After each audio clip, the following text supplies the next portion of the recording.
Good afternoon. I'm going to call the Board of Selectmen regular meeting of July 7th to order. It is 5:32 p.m. And in attendance, Selectwoman Jude Reed, Selectman Jim Lampos, and First Selectwoman Martha Shoemaker. We have a few audience members, member of the press, and our recording secretary. So first off is information items, communications, and correspondence. Before that begins, I would just like to make a couple of notes on our agenda for this evening. Our presentations tonight, our Open Space Commission has requested that we move their presentation to July 21st. So 6A will be moved to our next meeting. I would like to make a correction under old business, letter C should have been White Sand Beach Gazebo, not Soundview. I was just in the Soundview mood because it was 4th of July. And I would like to have a motion made to add an item that came up today regarding fire alarms in two of our buildings. So I would like to put that under new business, letter C. Could I have a motion to add fire alarms for transfer station and public works to the agenda, please? I'll make that motion. I will second. Any discussion? Hearing none, let's call for a vote. All those in favor of adding fire alarms for transfer station and public works building to the agenda, please signify by saying aye. Aye. Any opposed? Any abstentions? Motion passes. Thank you for amending that agenda. Information items and correspondence. I just have had a lot from the private beach associations as far as security for fireworks on July 4th. And I will say that I have been pleased with the fact that we have worked so closely together as far as trying to keep our town safe. Okay. So, Jim, do you have any correspondence that you would like to share? The only correspondence I had was also sent to Jude and yourselves. So nothing unique. I have had a few. I had an inquiry today asking if there was a traffic study taking place on Lime Street. And if so, would it be better to have it when school is in session instead of in July? I have a couple more. I know of no traffic study being done. Great. I was also asked about perhaps a lane closure on 156 because Amtrak is going to be repairing a bridge near the old water building. Is it the Armstrong Bridge? I don't know. I asked and they didn't know. The state has put in, and there was something in my newsletter some while ago about the two projects that they'll be doing on 156. They will be maintaining their own traffic coordination from the state. So whatever they do, it will be 4 Mile and Armstrong. And my last item is I have received a number of emails asking for how much in attorney fees have been spent with Mr. Sweeney, Tanameg Hague Landing, and the FOIA investigation. And those were emails I received from various people in town. Okay. Attorney Sweeney regarding the H-Rod project, Tanameg Hague Landing, and the FOIA investigation. That's all I have. Okay. Anything for public comment? Mr. Wayland, would you like to go? Public comment, Doug Wayland, 41 Old Colony Road in Old Lyme, Connecticut. I was a little concerned about the 4th of July as it was coming up for the fireworks. We had a great meeting. We thought that we had some issues resolved. Unfortunately, this year's 4th of July fireworks were as bad as last year.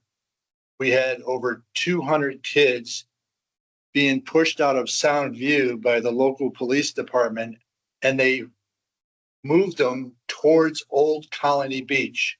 I had a security officer at our property line with a orange fence up to tell the kids they cannot come onto private property. They don't belong here. They told the security officer in certain terms, try and stop us. We're going. They were trying to get to the Flat Rocks. They actually took over the fence, overwhelmed it, just knocked it right down. The poor security officer had one person versus 200 kids. They went through Old Colony Beach, really scaring a lot of our residents. When they got to Old Lyme Shores, they overpowered the security officers at Old Lyme Shores to get to the Flat Rocks. When they got to the Flat Rocks, they overpowered the security officers at the Flat Rocks and took out the fence that they put up so they could not get onto the Flat Rocks. Old Lyme Shores called the local police department, who acted immediately. I gotta say, your police officers and Matt Weber acted quickly when we had to call them. Can I ask you a question? Can you just tell me what time this happened? This was probably between 8 o'clock and 8:30. And the fireworks started. It was all before the fireworks. Yeah. So police officers responded immediately to the Flat Rocks and took all the kids that were at the Flat Rocks and told them they had to leave. Well, guess what? They went back to Old Colony Beach. I was overwhelmed at Old Colony Beach by over 200 kids. I sent Martha the video. Hopefully she can I share. can't see it. Okay. It doesn't open on our computers, in I- the format that you sent. And I also sent some still pictures of it too. I will send more and try and get it in a different format. And I would like to hopefully have a meeting after this. What happened was they overwhelmed me. I had to call 911. The state police dispatcher, when I was trying to tell him what was happening, he says, I can't hear you. I said, that's because there's almost a riot going on here. You got to get here fast. You had 3 officers from your local police who responded immediately. Problem is, they were overwhelmed. They could not believe the amount of kids that were there. We were able to get them back onto Swan Avenue because we took them off of our property. If we did not close the Soundview Beach, we would not have had that problem. Because what happened is you were gearing the kids towards a private property. The kids had no place to go. They kept moving as a unit and they were very loud. At one point, one kid said on our beach, let's take the beach over. And all of a sudden 5 or 6 other kids says, yeah, let's do it now. And they were all clapping and yelling, screaming and yelling. Everybody had backpacks. Yeah. Backpacks were jingling. We know what was in back of the backpacks. If they moved them, when they moved them to the Flat Rocks and the police came and moved them out of the Flat Rocks, they moved them right back to Old Colony Beach again. And you put a lot of our residents in severe, close danger. I mean, our residents were very scared. I can't tell you how many emails I got from our residents thanking me for trying to keep the peace, but they said it was close to being a riot. All I'm asking is we need to, now this is 2 years that you've closed Soundview Beach, 2 years we've had total chaos. Mhm. I'm asking you, we've never had this problem before. The only time this started is when you closed Soundview Beach. You as first selectman have the opportunity to change the regulation for one day. You can change the 8 o'clock closing to 10 o'clock after the fireworks. And just to let you know, at the fireworks was over, myself and 3 security officers and a couple board members, we cleared our beach right after and we cleared it. Even residents, you are not allowed to be on the beach. It's a public safety emergency. Everybody's clearing the beach. By 10:30, we had the beach cleared and everything was quiet. I'd like to add one I should have mentioned before. I received numerous emails asking, and I think at least one, you guys were on it, asking that it please not be closed to the local people and their families. I know you can't tell we can't tell the difference, but I just asked that this first selectman's office and the resident trooper, we have a after action report, and please include the private beaches so we can. We're meeting again. We can give you the input and I'll try and get the video so everybody can review it. It was very scary. I had a couple of people thought that I was going to be, taken out, and I had like 7 or 8 gentlemen that come right behind me. But I'll tell you, Dominic and a couple of your other officers, they were right there and they responded very quickly. I commend them, but I really feel that the town caused the problem by shutting Soundview Beach down. So that's all I have to say, but thank you for your help on that. Thanks, Doug. Okay, Thank you. Dennis?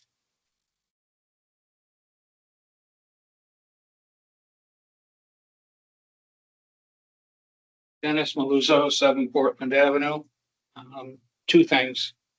On July 4th, I'll copy what Doug has said. These past 2 years, as soon as the officers pushed people off of Soundview Beach, they went left and right.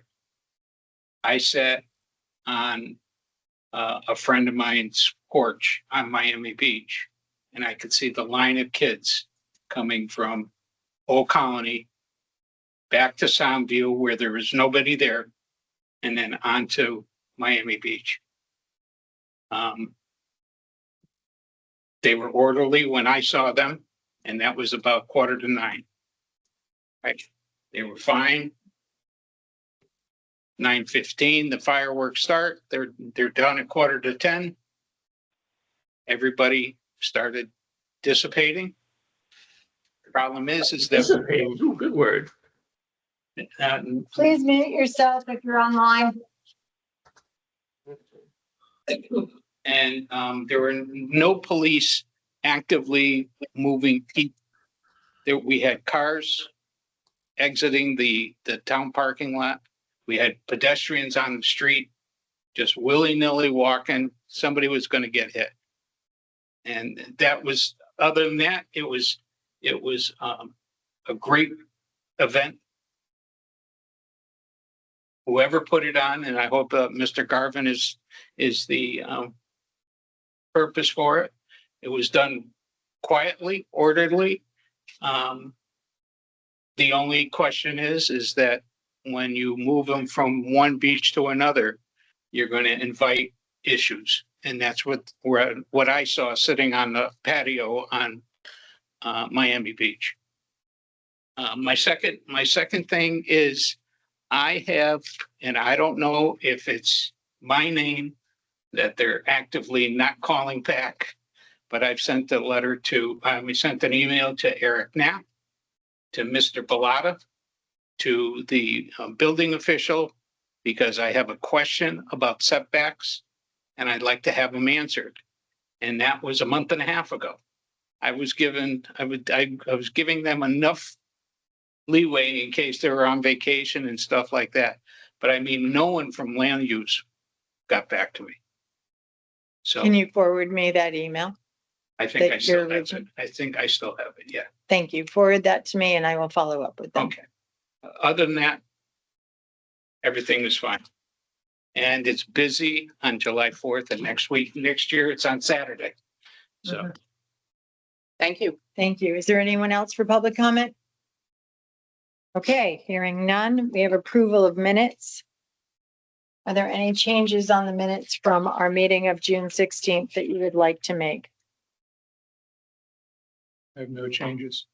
Thank you, Jim. I have two small, one's a question and one's a clarification. Page 2. I'm gonna have to borrow yours too because I forgot. Oh, okay. So just,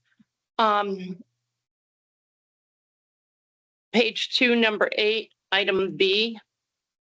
I'd like it to read. First of all, there was no Duck River ordinance, which is noted on the page 1.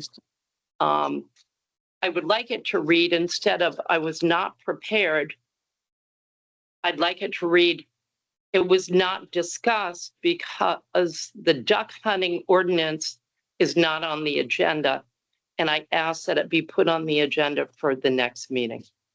Okay, Yeah. thank you. And then on page 3, and I have a question on it, under D, harbor management. Last line, ship representatives, is it ship or is it different spelling for ship? SHIPP. Yeah, I'm That's thinking. it. And on here it's SHIP. So please add a P Add to a that. P. It's just the organization, it's a grant, SHIPP. It's a capital All capitals. S. And Okay, thank you. That's all. Martha, Please mute yourself if you're online. Martha, I think Scott I'm Bollinger would sorry. like to say Hi. something. Scott Bullinger, I'm sorry, we missed you. I forgot online Is there anyone online that would like to have a public comment? Scott, we'll go first with you. Yeah, just quick, we've had discussions, I've sent emails. I just wanted to put a public record that we really seriously need to look at how we allow people on the beach areas, what items they can take on the beach, whether or not we can do whatever we can do to try to curtail the mayhem that was all day long. Where they had tons of young adults with backpacks drinking, playing beer pong. When the police and security tell me their water, I think maybe they don't realize that today's world, that's how they play it. They have a bottle of liquor that they actually take when they hit the water. So anyway, we shouldn't have table and chairs and beer pong and kids all standing around with backpacks. So when we do meet, I hope that we start looking at how we can try to minimize what happened this 4th of July, because obviously Sunday and our Saturday and Sunday were extremely much better. And we're able to deal with the crowd. I think we maybe have to look at capacity as well as some of the other issues on how we're going to try to control what goes on. But that's all I wanted to try to make sure we focus on, maybe a lot of the stuff that happens prior that juices everything up, so that although Miami Beach, as Dennis said, was pretty well, I was out there myself. As soon as the fireworks were shut off, the lack of police officers patrolling during that things, people were actually shooting fireworks off the beach. Whether they're our own private citizens or not, that's got to not. We got to position police officers around so that kind of stuff doesn't happen, because I think I heard that someone actually did get hurt over in Soundview Beach from a firework that was shot off by some kind of resident or outsider. So, we're kind of old, or at least I am. We had tons of constables years ago, all on the beach areas, making sure that this kind of stuff was nipped in the bud. So just some suggestions. Thank you very much for your help, guys. Thanks, Scott. Thanks, Scott. Is there anyone else online that did not have an opportunity to speak that would like to?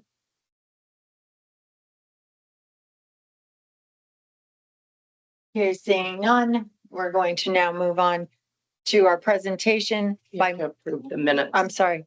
Sorry. Thank Minute you. approval. Sorry, we jumped in with Katie yelling. Everybody's moving my mind around today. Okay, so if we could just please approve the minutes of June 16th with the necessary changes and amendments. Can I have I'll a make that motion? motion. Second. Okay, any further discussion on that? All those in favor, please signify by saying aye. Aye. Any opposed? Any abstentions? Motion passes. Okay, we're moving on to presentations under B. Melinda is here from our assessor's office to give us a presentation on some new changes. Melinda Kronfeld, assessor for the town of Old Lyme. Okay. So Martha had come to me last week with an article that was presented in the Day regarding changes to the Veterans Law that was implemented for October 1 of 2024, which allows for an exemption of the dwelling for qualified veterans under permanent and total disability at a rate of 100%. The changes are included in the governor's budget implementer, which instead of being its own bill, even though bills had been proposed, it was included in the budget implemented to make some changes. What the legislation does is it allows the town to add a couple layers to the exemption already available. There were some minor municipal fixes which changed some of the wording that should have been fixed in the original exemption. There was a limit to trusts and the way ownership for trusts was held. There also was an inclusion of the entire dwelling, regardless of whether the dwelling was rented or had a commercial space or had external buildings. So they did limit the exemption to a fractional ownership, including properties held in trust for the applicant. And then they limited properties that are held in trust for the spouse. So they just changed some of that wording. Those were real technical fixes. The main part of why I wanted to talk to you as the board is that they have allowed for 2 layers of municipal option. The first one is to include up to 2 acres worth of land Mhm. in the exemption, and also to include surviving spouses and properties held in trust for minor children. Those 2 layers originally were proposed as inclusions into the legislation, the general legislation. They've now been added as municipal options. I'm bringing the proposal to you first because we would need to make an implementation prior to October 1 of 2025, which is when the statute would become available. There are kind of multi-layers to these pieces, but the number one thing is the numbers that we would want to talk about. And the information that I've given you shows you what we currently have for 2024. We had a reduction of 3,276,800 to our grand list in just the 12 veterans that we currently have receiving the exemption. This is strictly for their dwellings.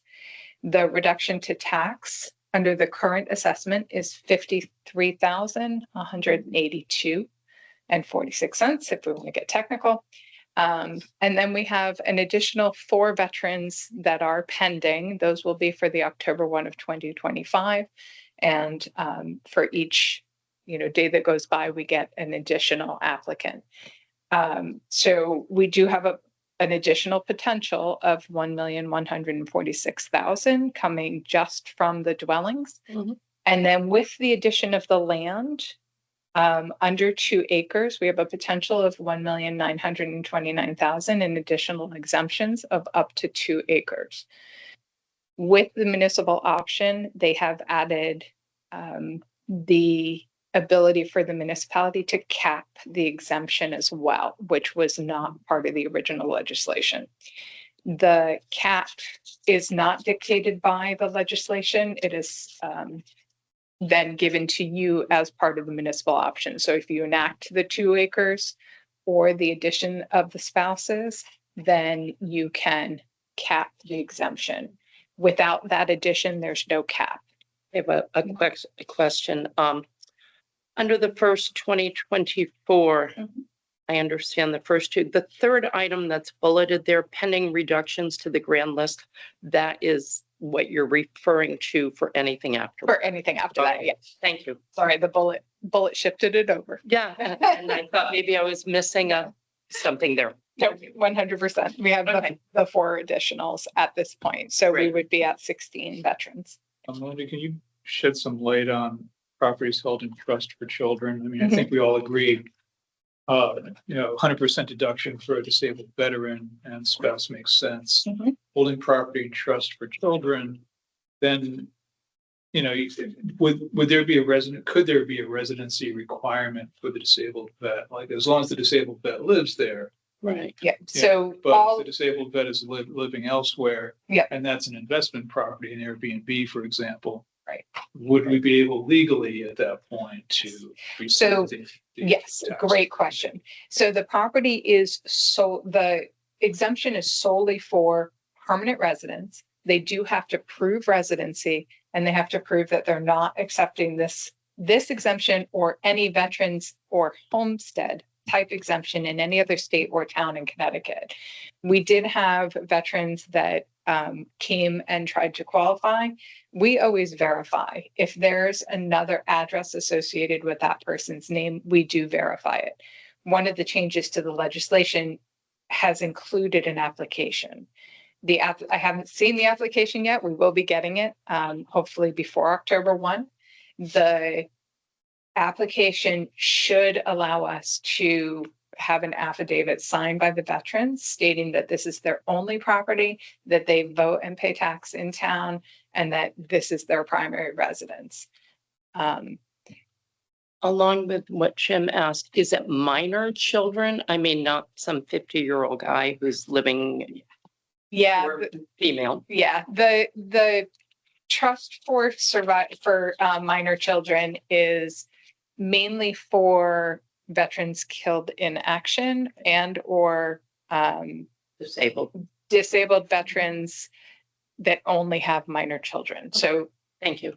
no spouse I associated. didn't know if the trust held it for the next 3 generations so that the children could pass it on. Yeah, so Thank you. there are 2 pieces with that, and those are great questions. The veteran had to have qualified for it Mhm. and be living at the time of application. So if the municipality decides to add the surviving spouse portion of the exemption, one of the pieces that they talk about in the total legislation, and once we get our OLR report, it'll define a little bit more for us. But right now it's saying if the veteran died prior to October 1, you as a municipality have the ability to set a restriction as to how far before October 1 of 2024 and how far after October 1 of 2024 that person would qualify.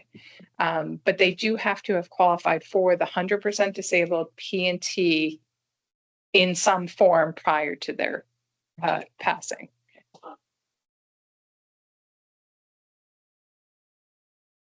Okay, so I think this is going to take some time. It's going to take some time to digest. The full body of the bill is, I think it's about 10 pages. There's lots of repetition and there's lots of pieces that got added to all of the exemptions for the veterans because it's multi-layered. It's not one just 1281 with one paragraph. It's 1281 with 16 paragraphs that each apply toward how the 100% disabled P&T veterans then receive their exemptions. But the biggest changes are the 3 sections that I included in the handout, which is the E, F, and G. This is an excerpt that then is inserted into multiple pieces within the bill. And this would have to go before a town meeting. It would have to follow whatever structure Mhm. you as the municipality use to enact municipal options. So I believe it does say in there that it can be through a vote of the Board of Selectmen, but I believe for us, it is for town meeting. We would send it to town meeting. Thank you for cooking it down though. I try and distill it because there's a lot. I like the numbers worksheet. It speaks volumes. Thank you. So my thought would be to put this on the agenda. We're going to need multiple meetings to work through this. We may need you at another one or 2 meetings to work with us, or we can create a working group. It would have to be one at a time with us. So you could work with me and then work with Jude and then work Right. with Jim to try to peel it down. And I think that's probably the best way to start so that we kind of get our thoughts together and then we can come forward at a meeting and decide. And feel free to give me a few dates that work for you. I'm pretty flexible. I'm usually here. No, but yes, Not as of right now. Great. Okay, thank you so much. Any other questions? Nope. So under new business, moving on, was to review the 4th of July holiday. I had, I know Jim spent some time at Soundview on the 4th. I was there 5 times, my latest arrival there was at 8 o'clock at night, and watched them disperse some groups from the Hartford Avenue entrance to Soundview. I was there I- early in the day. It was not, I did not go down there for the fireworks. I applaud the members of the community who came out after they emptied the beach and cleaned up the beach, because the amount of garbage that had been left was amazing. And I think a lot of members from Miami Beach and Pond Road area chipped in. I know they brought out their garbage bags, they filled them up, and they tied them up neatly and put them at the Hartford Ave entrance so we could pick it up again the next morning. There was a social media notification that was picked up by the state police from one of the high schools in Cromwell, who decided that July 4th was the day that they would come to Soundview.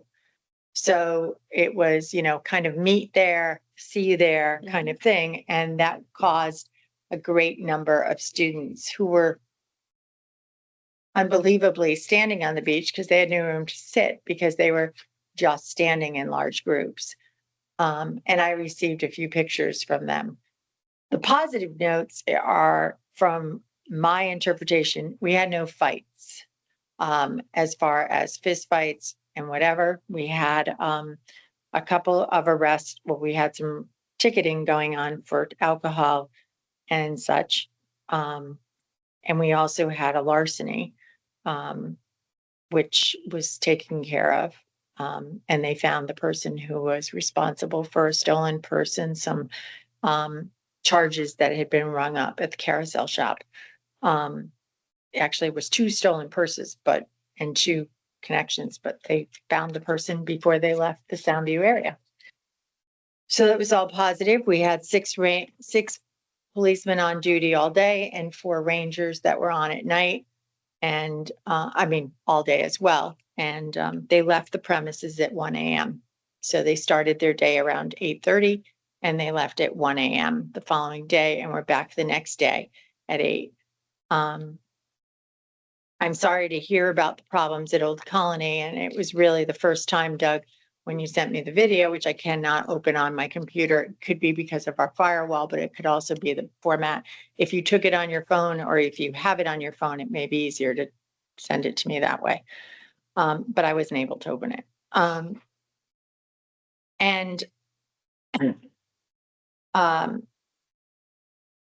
All the residents in town who wanted to go and in the area were told that they could enter through the Gate B. So around 8:30, 8:45, the residents of our area were entering through Gate B and were seated on the beach for the fireworks at 9:45. It wasn't that we were closing it. We were trying to clear off the major crowds, especially those students from Cromwell, to get them off the beach before. And they were disrespectful, I know, to my officers. They did not claim their property when they were asked if this was their property. And I know that our officers dealt with them as quietly and efficiently as they could, so as not to cause a ruckus, but to get them off the beach. How was it communicated that opening or area of access was out there? I was not aware of it. So when people asked me, I was not able to refer them to it. Well, the Soundview Beach Commission, the Soundview Commission knew, the Soundview Beach Association, some of the members from that were told to And I'll spread the ask them word next time. quietly, because we did not want.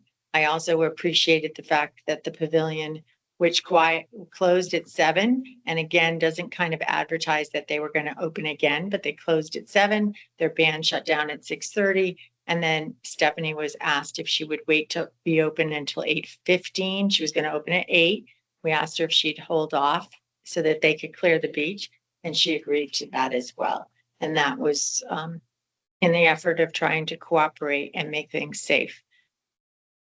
So we had no state police that offered to come work at his special detail on the July 4th, but they did offer to lend a helping hand on the 5th and 6th.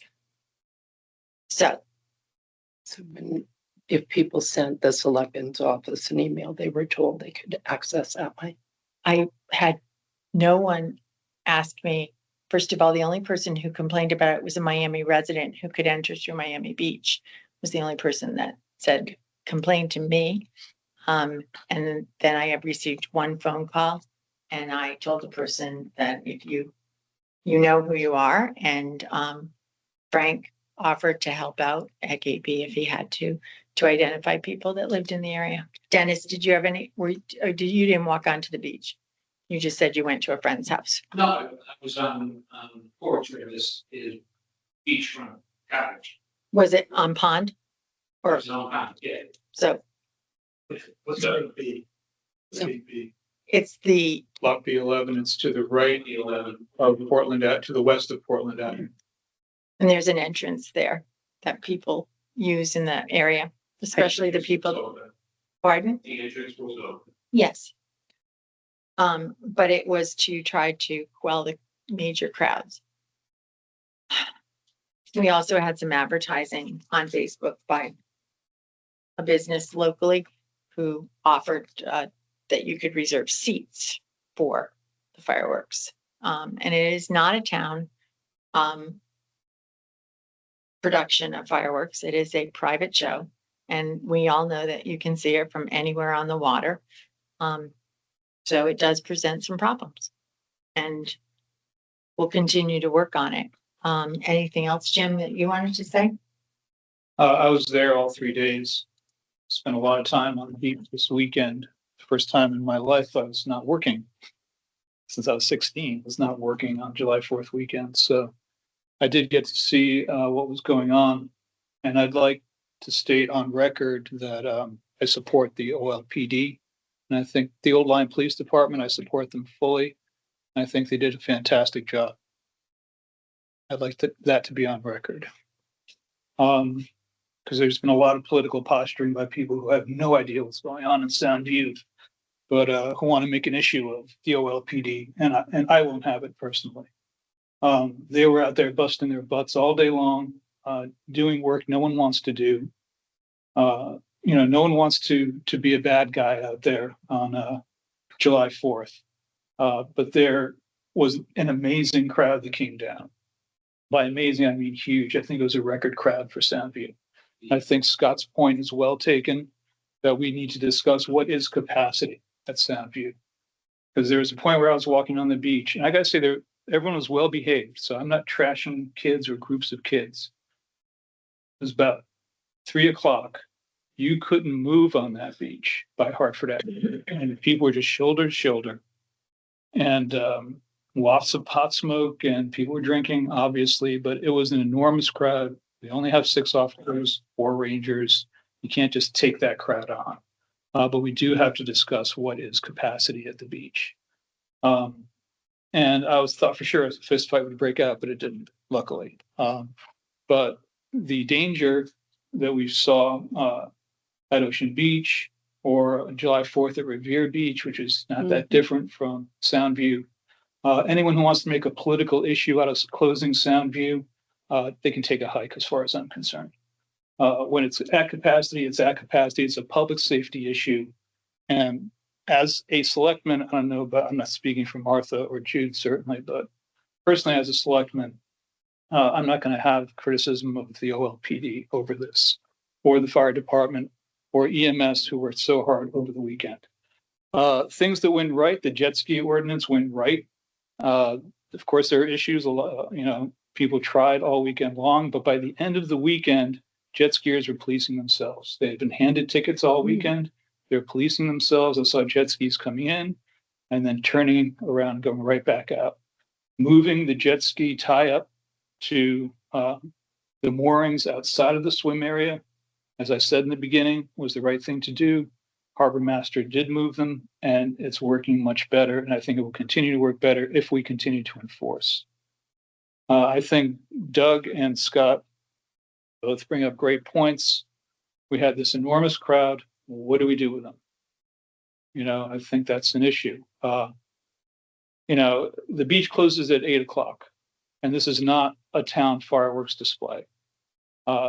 Those are private beaches. There's the town part of the beach. Soundview residents have deeded access. They have deeded rights through B11 to the beach, but this is not a town event. So I don't think that the town is obligated to accommodate the general public, anyone who wants to drive into Soundview to see these fireworks. If we decide to do that as a town, we can do that as a town. We can decide we're going to sponsor a fireworks show, and we'll get private security down there, do what we have to do. But this is a private event on private beaches. And if we are under no obligation to accommodate people coming into Soundview to see the fireworks show. That crowd had to be cleared off the beach.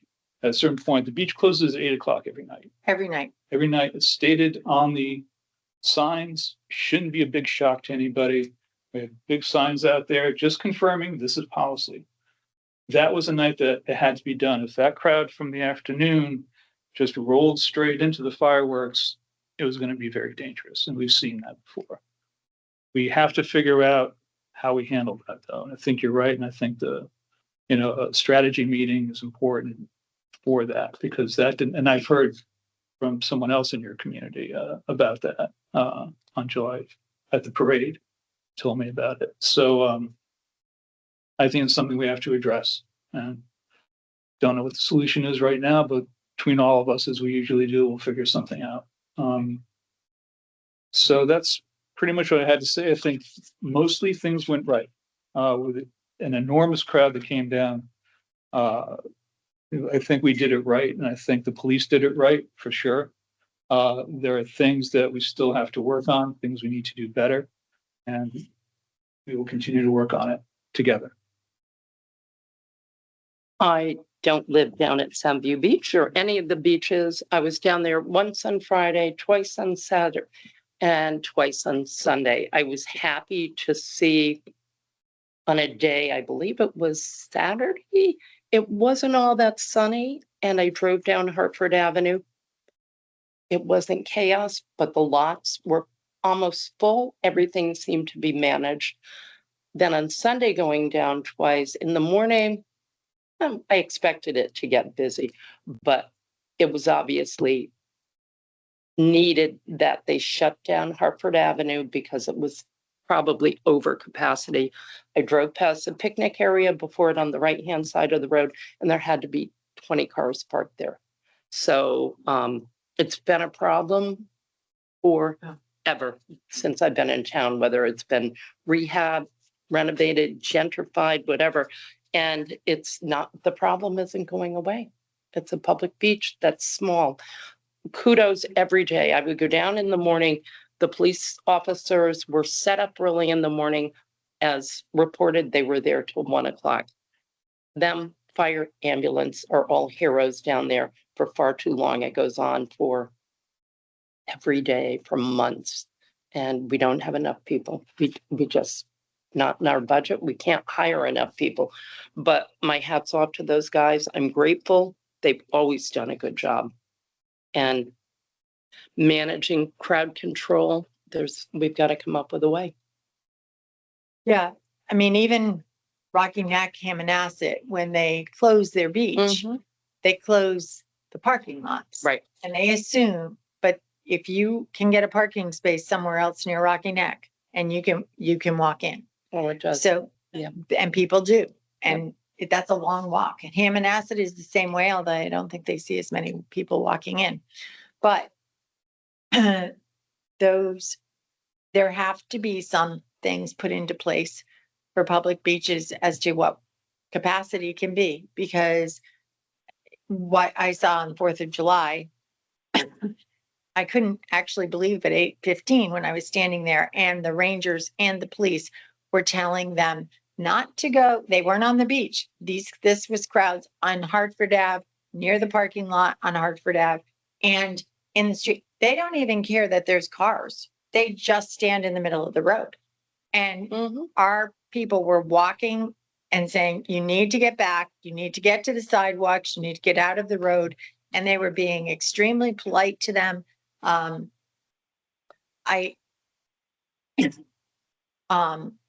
And it And- doesn't have to be nighttime. They're walking in the middle of the road. It's 2 p.m. no, I know. And Portland Ave, if you turn and go up Portland to leave, which is what they set up where it was one way can't. in, one way out, they walk off the beach and they just are walking in the middle of the road, 5, 6 deep And crossing and waiting. yeah.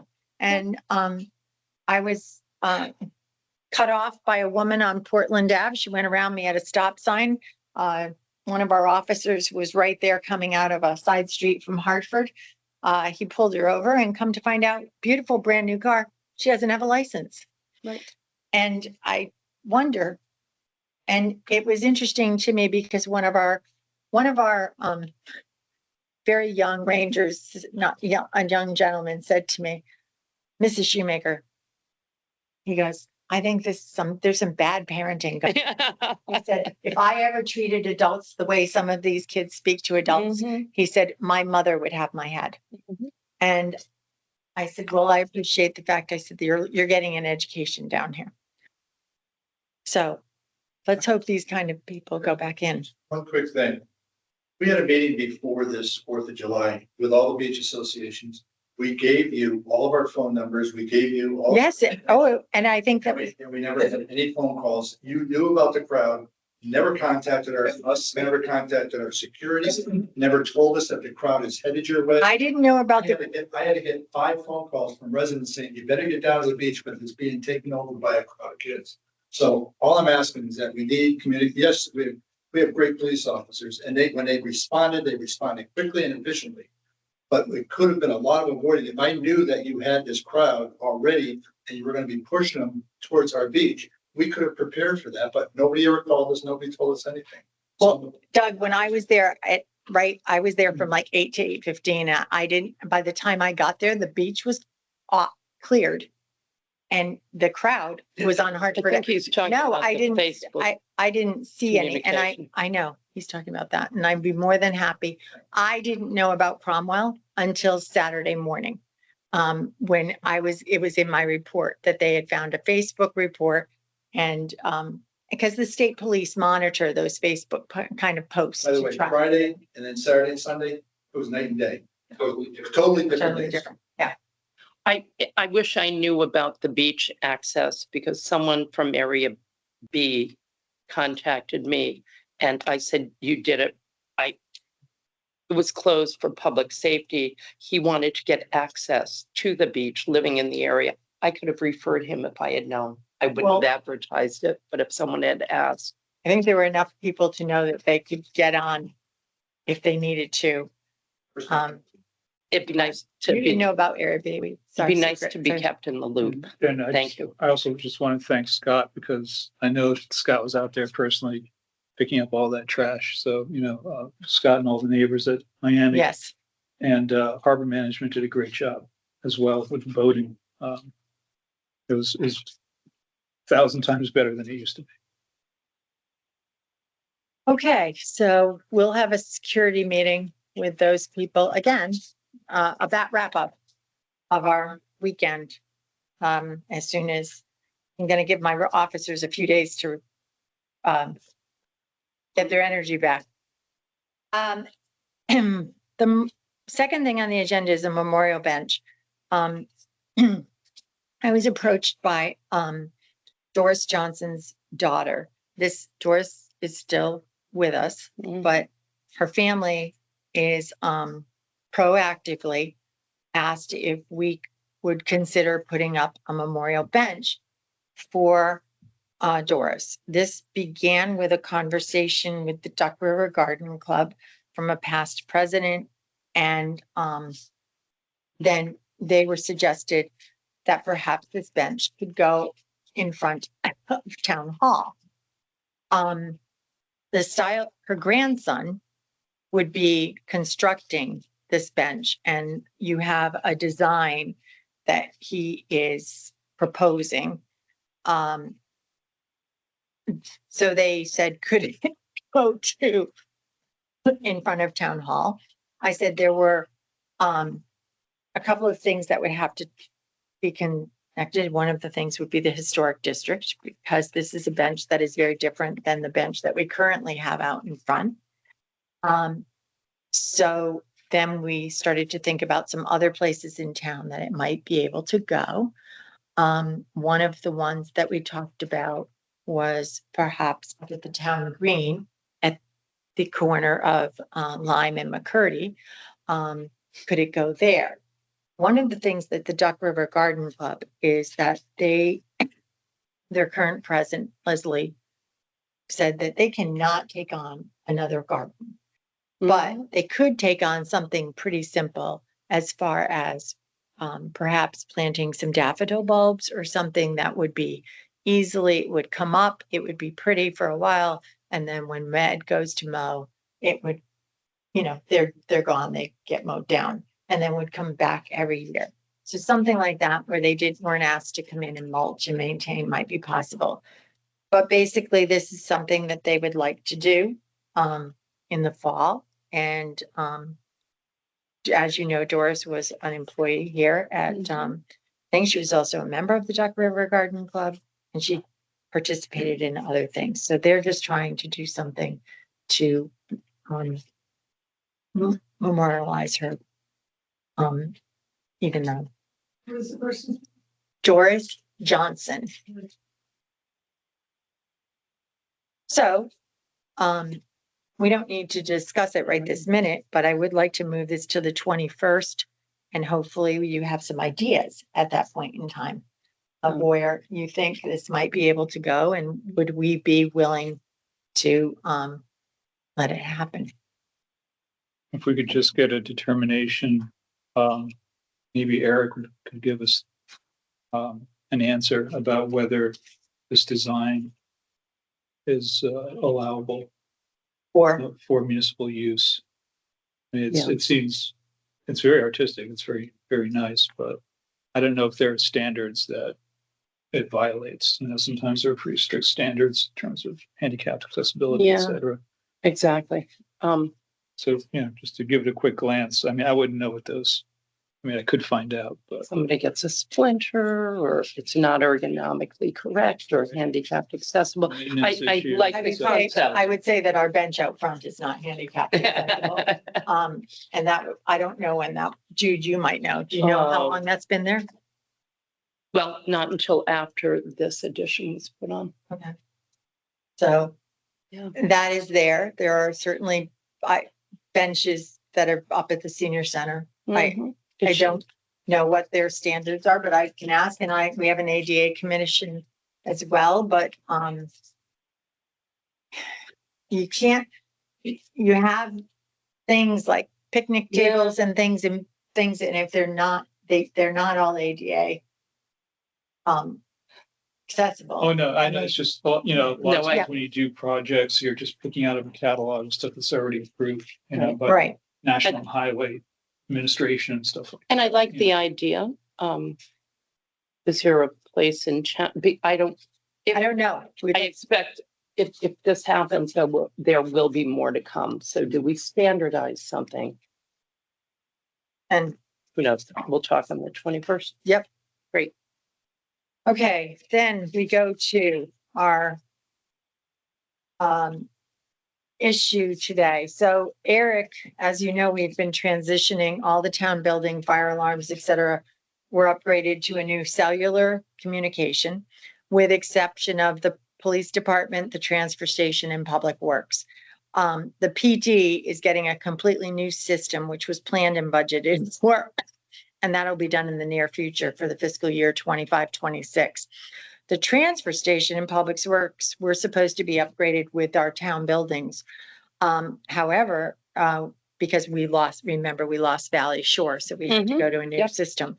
So when they went to do them, we found out that their systems are not the commercial type that we had anticipated finding, but they are actually more like a residential type.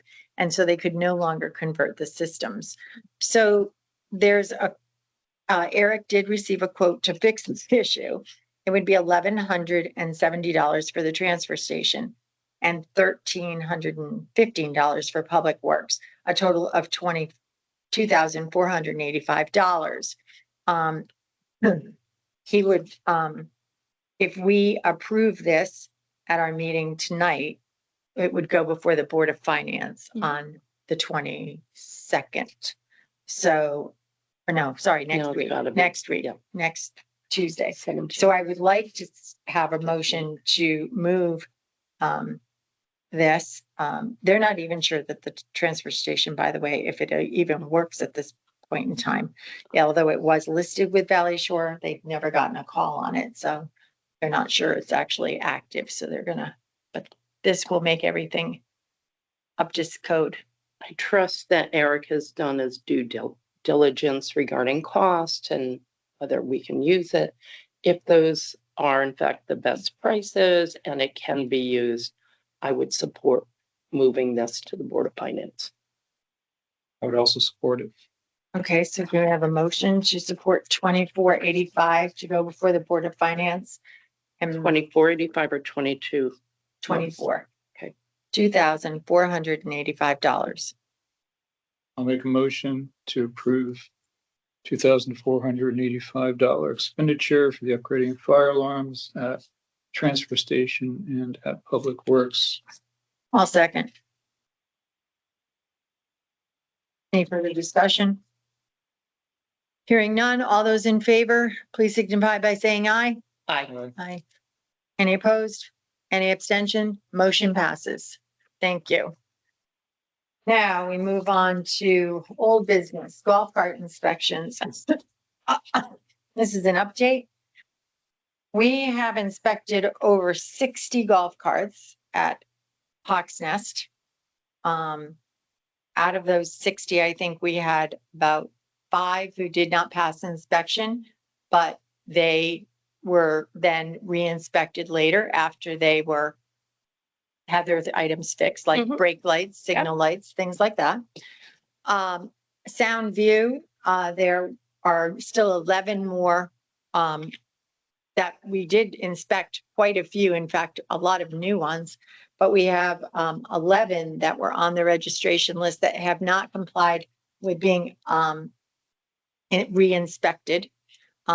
Because some were inspected 3-4 years ago. And as you know, some of these carts are stored outside with a cover thrown over them. Animals get into them, wires are broken, things like that. And many of the things that we found were brake lights, and the wires were either had come unattached. And if you're not standing behind your golf cart, when somebody presses on the brakes, you don't know your lights aren't working. So continue to move on to get, we'll notify the golf cart owners at Soundview that they need to get re-inspected. Many of them had paid for a 3-year pass to the Soundview Commission, but now they're doing it through Town Hall. If they've expired, and I think there are 3 of them that have, they need to get a new sticker for this particular year. And our police officers will begin, we gave them till July 4th to comply.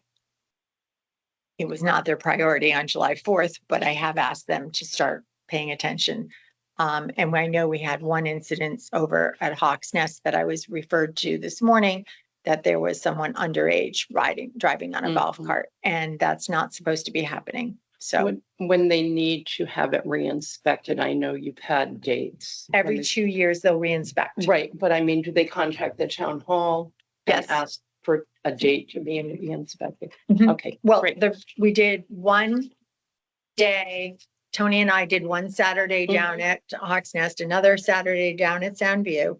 Then we did a day where we split an hour and a half at Hawk's Nest.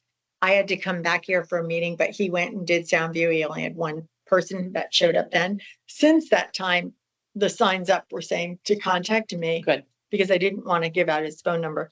And then I put them in contact via email with Tony. and they set up a mutual date. He drives over to Soundview or Mhm. they come to his house if they're in Hawks Nest. And he has done an absolutely fabulous job and has taught me a lot about safety of the vehicles in the sense. Then under old business, Falls Road Improvement Committee. I've had a lot of discussions with people just saying where are we and what are we doing? And they talk a lot about the grant that we put in for. And as far as sidewalks, I don't, until we get some money, I wasn't planning on putting together any type of sidewalk committee until we get notification in September, whether or not we had money to do so. We can talk about doing some engineering, which we'd have to pay for on our own. And there is some money in the fund that we could use. Happy to, as you know, we have the land that was given in 2015 and 2025 to the town from the state. We cannot do any type of a walking bridge in without putting in a fishing pier, which of course we would have harbor management involved in as well as far as that design. That would be an additional cost to the engineering for the walking bridge. That is currently sort of in a hold, except for the environmental studies that had to be done for either thing to be done that we had to finish from last spring. I've had a number of people contacting me who said they would like to, if a committee is created, they would like to volunteer. I've had that too. And we can discuss that if you'd like to put together a new committee. I think that it would be nice if we reinstituted it with a different name so that it was branded in a more positive light. Of course. I would be against setting up a new committee until we find out if we get money from the state. Totally, Otherwise, I'd say we should just shut the whole thing down, totally agree with take it you. up after the election. Totally agree with There's a you. lot of grandstanding around this. One of the people that wants to be on the new committee accused me of channeling funds illegally, No, that's inappropriate. and it's inappropriate. And I'm not aware of that. and So I'd be very upset if that I've was an stopped accusation. communicating with this person. He's a very prominent person in this debate. And I think the clowning around trying to get money for sidewalks, which I think is popular, Mhm. is counterproductive. It is damages the town. And I think anyone who does that pretty much disqualifies themselves from the committee. But anyway, if Halls Road is going to be such a controversial subject, then we should just wait to see if we get the grant. If we get the grant, fine. We'll set up a grant, a sidewalk committee. If we don't, close it all down. So there's been, so first of all, we're in the midst of a contract with AI, which if we are going to stop AI from the walking bridge, which was started under Tim, the contracts were signed with Tim for AI and also for the Trails grant. We would have to go into some type of legal discussion with them about cutting down that, what we owe them and for the original contract. I know that they've gone above and beyond in some of their places, so I would have to get an accounting from them. They've basically been on hold for a month or two. We would have to, so, and the other option is there's been a lot of discussions of the possibility of putting in a walking somewhat sidewalk alongside the overpass on the Lieutenant River. So I did some phone calls to DOT to see if that's something that they would allow. And I've only had a general discussion with two different people who represent this area, both of which said, I don't think we allow this. It was brought about because what Norm had done onto a small bridge on, Ferry Road, River Road. River Road, sorry. I always want to say it's Ferry. No. River Road in Essex. What I was made aware of at the Rivercog meeting, a week or two ago is that the bridge that he put it next to, it's now been recalled by the state and the bridge has to come down or be redone. So they're not sure what's going to happen to that little project that he put in.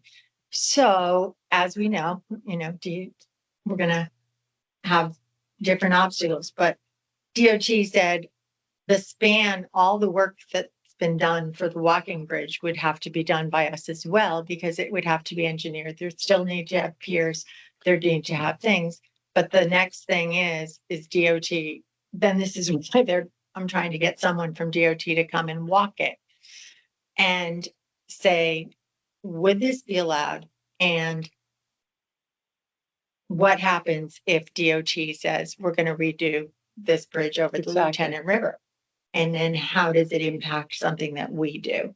So I think this question, that's why we were looking at the pedestrian bridge, the Bow Bridge to Right. begin with, because it seemed unlikely to be able to fit a sidewalk going over the existing Lieutenant River. right, And there was a newspaper man who tried to make an environmental issue out of it. The impact on the wetlands would be much less going over the Bow Bridge than it would to try and put it over the existing bridge. But it's the less controversial thing to do. So if it's possible, it'd be a cheaper thing to do too. So thought we should look at that, going over the existing bridge. and that's why I called them, because I don't want to get into anything until I know that it's even a realm of a possibility to plant the seed on it.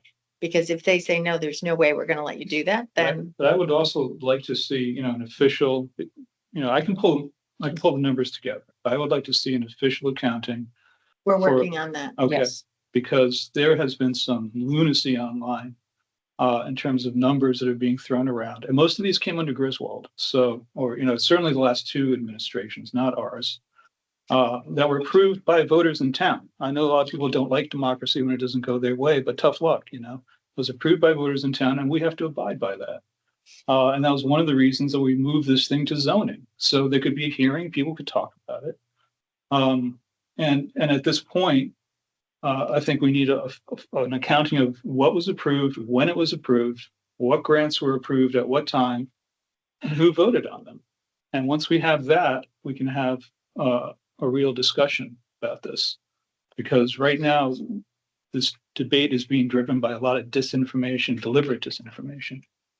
I would like to mention that I believe, and I was not on Hall's Road Improvement or part of Tim's administration, when those ideas were presented, and I think we all can attest to this, that many of these suggestions or ideas were promoted as not costing the taxpayer a cent, while these projects would be funded outside of that.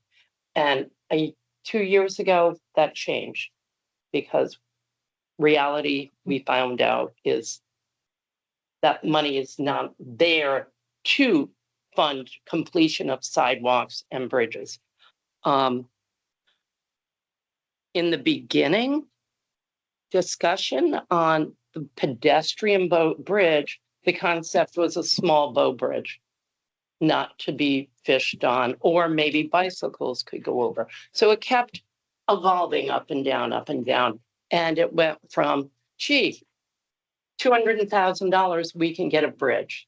Well, we are way beyond that. In this day and age, I don't know how much it'll be, but I had heard, including design, execution, close to $2 million. And so the people who may have supported that in the beginning, whoever they were, 10 years later, 5 years later, price alone has made people say, I'm not interested. And I agree with you about waiting to hear on the grant and the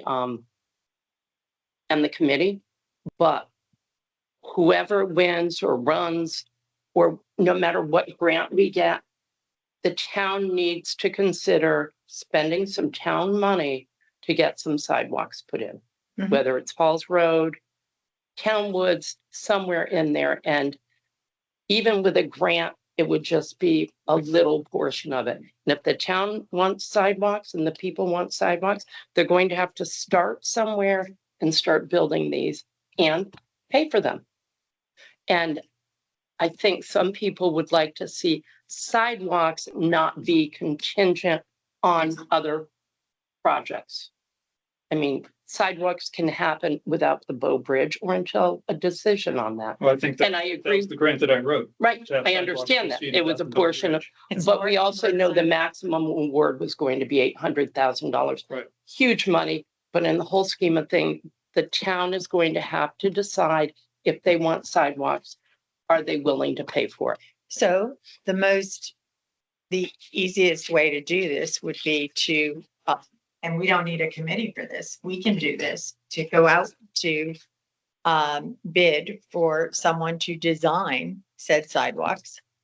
And then ask for money from Board of Finance to give us Understood. the money for the design, No, which would upwards cost to about $40,000, I think, would get us the design that For we have where? to take for the sidewalks on Halls From Road. where to where? I Well, think the entire, you could do one side, 40,000, because you have the area of where Treasures is, it is not going to be a sidewalk because of their entrances in and out. Chestnut Mart is already done. So you only have Oh, I- basically from Huntley Mhm. down to the corner. You have some people who have discussed the possibility of extending the sidewalks from Lime Street down to the Audubon Society, but they're mixed reviews. There are some people at some of the Flow Grizz and things don't want sidewalks in Mhm. front. I haven't really started a conversation with any of them to ask, but what do they want? I Well, mean, and then of course, the other consideration is we have to talk about the maintenance of sidewalks as far as Well, shoveling I know there are members and of taking them on. I know some members of the Board of Finance who have tried to project out future projects have tried to communicate that this is in our future. And I think we should acknowledge that and move it forward. I mean, grant money's great, but I think we need to continue that because that seemed to be the loudest message. People want sidewalks. I hear it every day. Someone comes up and it's all over town. They want them, but we're going to have to start somewhere. So do you agree that the north side is the smartest side to start on, since the fact that the south side right now is in the process of changing hands, and you don't know what changes they're If we're making? going to have a decision on this, I'd like to go out, walk it, which I have done many times. And then I think, are we having a discussion on moving We're something talk- forward? No. well, No, we're I'm in talking- agreement that we need sidewalks there. I think it's very, very, very I unlikely. was talking the north side, that's starting there. I think it's very unlikely that the south side can get sidewalks because of that steep embankment coming down off 95. At least there, And I right? seriously doubt the state is going to allow us to cut into the I-95 embankment to put in Mhm. sidewalks. No, you. But they can have a eventually the cross. But south side should have sidewalks in front of Big Y Plaza, Well, et cetera, with a crosswalk over. You should go down the north side of Lieutenant till you get to Andy's Deli. At Andy's Deli, there's that little public area in front. You can have a little moment, crosswalk over to the post office. And then from Right. there, you can have Right. And we, connect in, their sidewalks actually is part of that whole plaza. Their exactly. parking lots are in front, but there's sidewalks along the whole plaza. course. So if you do that crosswalk and connect it to the Mm. post office, you've provided pedestrian access to that plaza. And there's a huge right of way in front of the shopping center. So you could do it on the south side. They've already prepared by the, Doing it past Huntley will be difficult. It's tight. We're going to get into the situations we got in Soundview with Dimitri and Mhm. Pizza Plus and Leeds, whatever it's called. and we may do it in segments. I think it has to be done in segments. Of course. And I think you can, no, voters aren't going to approve, a huge project like that. You take it piece by piece and I think Exactly. you do with state money. I think it's foolish to dedicate town tax dollars and if there's state money after it. Agreed. So would you like a site walk for a Board of Selectmen meeting? Because we can No, do, because I'm very familiar with it, Yeah, but if I we're love going to be agreeing to move something, I'd like to go out, maybe do some measuring and find out what the restrictions are from Connecticut DOT. well, I'm very in favor of getting sidewalks on Halls Road. Yes. I am too. Okay, so we will not up the committee at this time. Okay. That's what I'm hearing. Yes. We will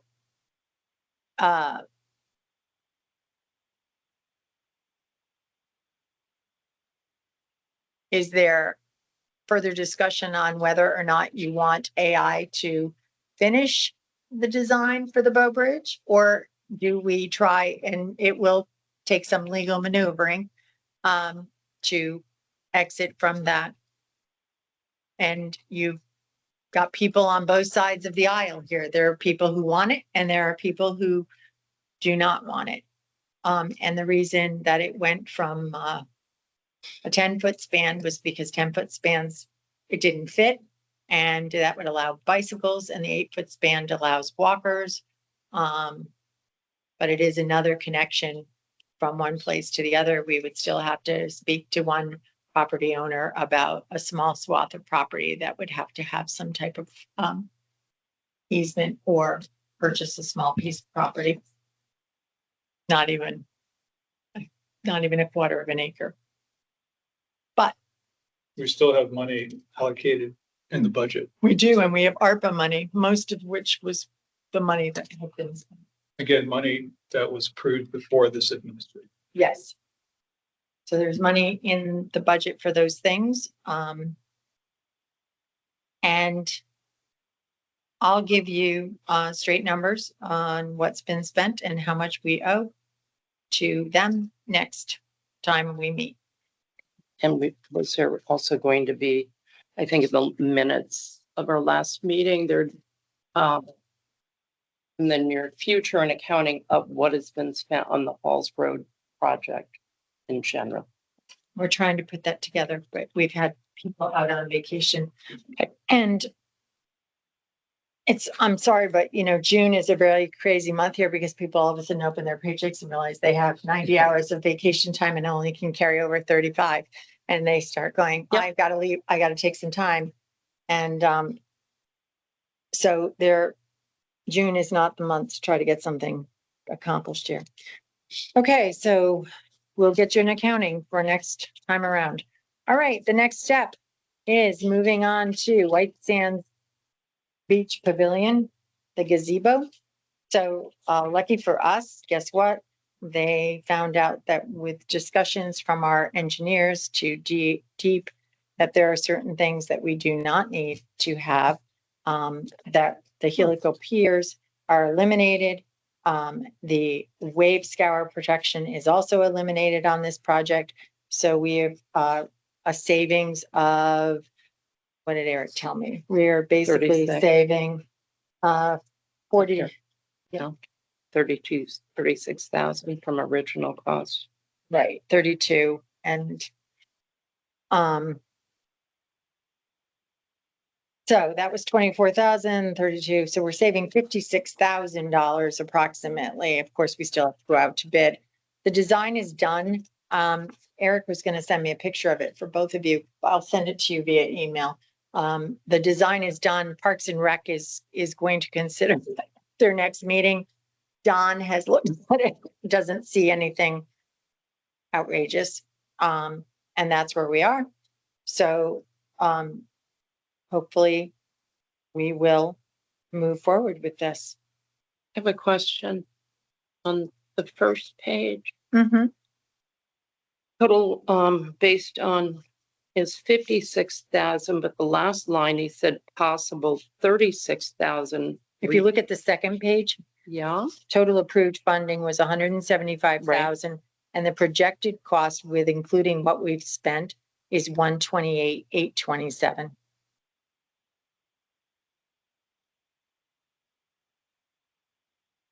That's with the reductions that, Okay, so the reduction was 56, but I'll have to look at this. 175.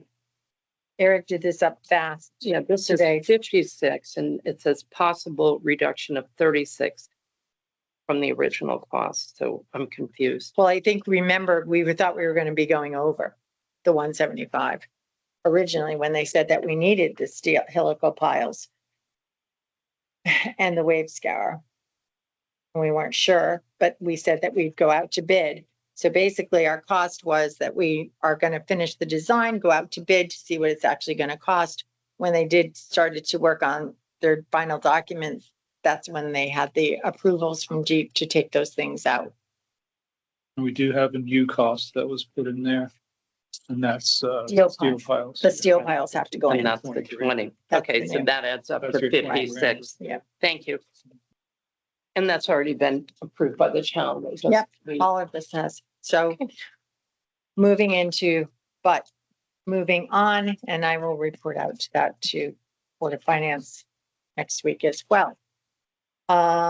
You both had asked for some additional time to consider the possible sale of land at 11 Ivan Avenue. We have two possible potential buyers on that. And I need to know if I'm going to move this to planning, because planning the process has to start through planning. We're going to offer it up to sale. It has to go to them. I thought we had questioned or asked how we acquired the land. All we can tell, and I should pass, well, basically, I don't know if it came, but it was someone who was deceased and we acquired it, whether through the family gave it to us or if it was taken in lieu of Okay. taxes. And there were two parties that are interested. Two parties that have expressed interest in that. And the other question I had was about its use. I know I guess that's planning's question then, because it appears to be like You a can junkyard now. I think, sell it with restrictions. Okay. And the And that town- may be a zoning issue. And Mhm. that would have to be, and that's one of part of the process. Okay. And I can So yes, speak move it to with zoning. Eric about that for more Okay. on. Thank you. Okay, and the next step, moving down, would be Selectmen's general discussion. And the only thing that I would have to say is that the Cromwell High School situation did not come to light to me until Saturday morning. I did not told about it on Friday. I was told about it on Saturday morning, after I'd received some pictures from the beach and in a report from the day before. So I hadn't seen it. Of course, I don't follow Cromwell. I can't imagine why. So when they were notified of this group, I have no idea. I mean, it's very possible one of our officers overheard something, called the state police, said, can you check the Facebook pages about Cromwell? They may have been determined it. By that time, they were already here. And as I said, everything I saw, I did not hear anything about swarming after they moved at 8. I can only tell you what I saw because I was standing right there at the gate near the flagpole with my officers at 8 and 8 to 8:15, as they told people that they could not come back on the beach. There were certainly people, there were a number of people who had taken Ubers to get here. There were 2 girls who were calling their Uber back. They were definitely underage. And they had come just to see the fireworks. So we'll have a follow-up. But I agree with Jim that our 6 officers did everything possible to keep this community safe. And I say no fights. That was a positive. That's huge, huge. No major outbursts with alcohol issues. Yes, they ticketed some for open alcohol. I don't know how we would expect them to possibly ticket everyone because It's a they, balancing act. You can't go in and just take on everyone on the beach. No. You know, you have to use your discretion. And they're good your at it. They've judgment been, and sending messages, you know, they've been just doing it for having the show of years. force that we did, beginning with Memorial Day and doing consistently and really doubling down on July 4th is critical because I've seen Soundview melt down. I've seen people injured. I've seen people nearly get killed. And we're not going to have it again, you know, and there's a lot of critics in town and they like to get on social media. Some of them are running for office. And it's like, they don't know it. They don't know Soundview and, you know, they don't know how bad it can get. I'm sure they don't care, but, we do. And we're not going to allow it to happen again. So, I just, again, double down and thank the police on. the other thing that we really have to get a handle on, and I'm working. There were two, we used to have 8 barrels going across at the end of Hartford Avenue, for trash. And then, Soundview Commission, had someone build for 2 containers to carry 4 of each of those containers. If you've ever been down there and you look at them, there are a lot of people who don't want to put their hand near the push in because it is so dirty and disgusting. But the first 4 barrels, as you come off the blue mat on the beach, the first 2 are always filled. Of course. The 2 on the other side of them are usually half full. The ones near Kokomo's are not even a quarter full. We have to work with our public works department to make sure that they're in OSHA compliance. There have been days where they've had to stand on top of those containers and pull the bags up, and they're lifting 80 to 90 pounds of stuff, and that is not approved. Well, then, There are I did have Ed change out the ones in the parking lot to the rollaways, and they've seemed to be working. Jansky's had asked us to put a trash bin in where the porta potties are because they're finding trash in the porta potties this year. of course. We've put the trash bin right there. The other day, Ed said to me, trash bin empty, porta potties filled with garbage. Again, this is people acting inappropriately in a public place. I mean, it's not the way you treat the land, people's. I mean, we're trying to provide a service. It's not the best. But I certainly, think your rangers summed it up, which is, yeah, the parenting. but I mean, I sit there some days and just watch and think, what is going on? We can used show to you get the nightly pictures. reports. I can show you the pictures of what I pull out. Oh.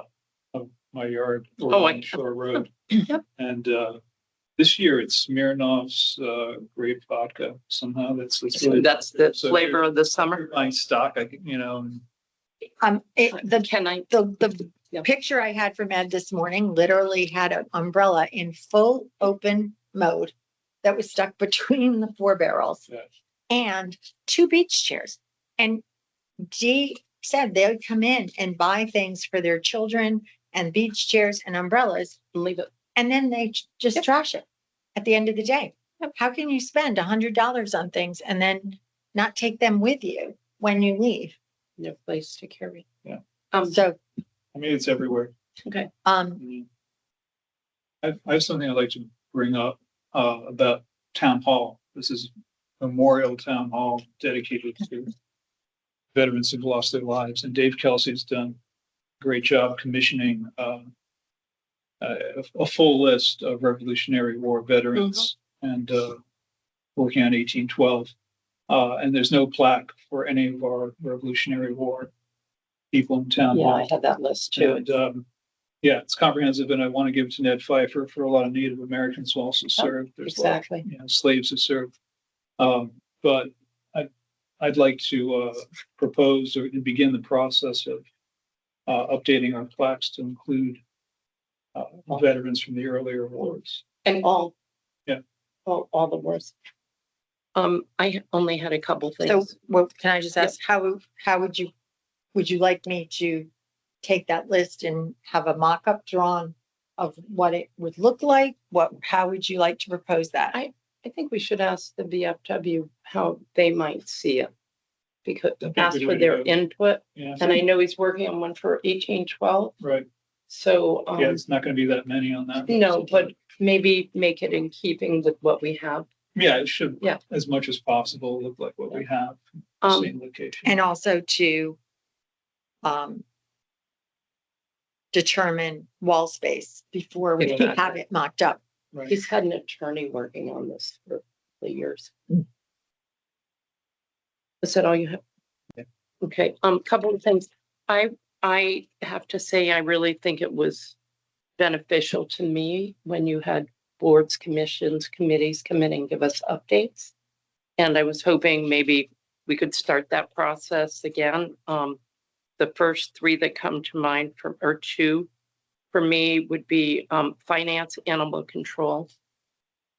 And then I'm curious about the status of the employee handbook. You'll be getting that. Pat made some changes on Friday And if you and Thursday. perhaps we could put the duck hunting ordinance on next meeting agenda. It's not a lot, but I do have a little input. And we have to go through deep with that. I met with Eric Knapp. He spoke to Deep. Maybe I can do it all now. He suggested at our meeting that we bring in Devin Carney and Martha Marks. I had spoken to Devin before. He wasn't sure the process, but I have emailed some residents who have brought this issue up to me. I have copied them in an email. I wrote to Martha and Devin, both reached back to me. They are contacting Deep to find out what can be done. In the meantime, Eric Knapp suggested that perhaps I get letters from the abutting property owners, and I know some of them have videos, photos, and perhaps some audio. So we are moving that forward. Thank you. And I think we also, as I was saying before, the Second Amendment concerns, but we should also involve Dick Schreiber as much as possible in Yes. this conversation, because he's a responsible Yep. hunter. And he's, And he's has some influence too. has some influence, and Yeah. he can give us a lot of insight into what that country Thank you for that, Dick Schreiber. And that's all I have. Okay. So if we have nothing else to talk about on this evening, it is 7:05. Can I get a motion to adjourn? I'll make a motion to adjourn at 7:05. I'll second. All in favor? All right. Aye. I'm taking your nine. Oh, I We're fully unanimous. support. Thank you.